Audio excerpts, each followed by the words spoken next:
Bilang pag-alaala sa ating mahal sa buhay, ngayon po, November 2, nandito po ako sa chapel ng San Padre Pio para po magsindi ng kandila at mag-alay ng dasal para po sa ating mahal sa buhay. Kahapon po, nandito rin po ako.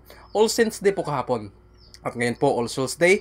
At ngayong araw din po, November 2, ang anibersaryo ng aking tatay na yumao.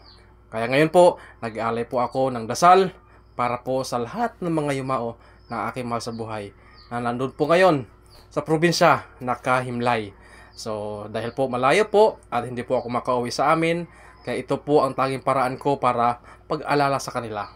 At dahil nga po kinagistan ko na rin po ito sa aking mga ninuno na magsindi po ng kandila kahit malayo po kayo sa kanila dahil personal po ay hindi ko po talaga sila mapupuntahan. Hello guys, magandang hapon.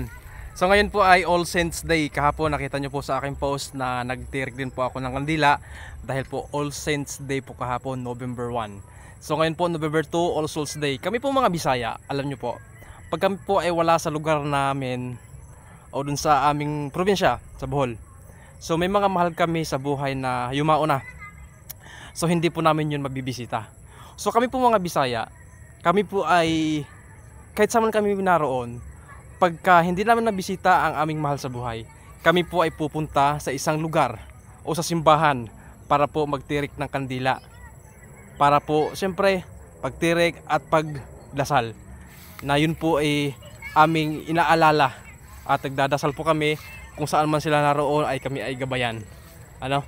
So yun pong aming kumbaga kinagisnan sa aming mga ninuno na noon pa man na kahit saan man kami naroon at araw po ng All Saints saka All Souls Day, kami po ay naroon para po magtirik ng kandila. At ngayon po sa aking likodan, nandito po ako sa Health Chapel ng San Padre Pio. So nagtirik na po ako ng kandila at nakapag-pray na po ako. So hindi na ko po kailangan kung ano po ang pinag-pray ko. Basta kami mga Bisaya pagka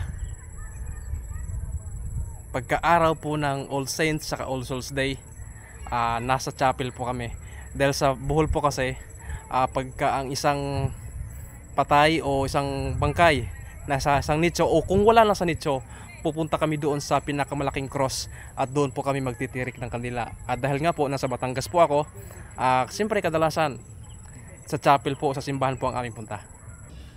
So dahil nga po linggo po bukas, ako rin po ay mag-o-offer ng magpapamisa po ako para po doon sa mga yumaon natin.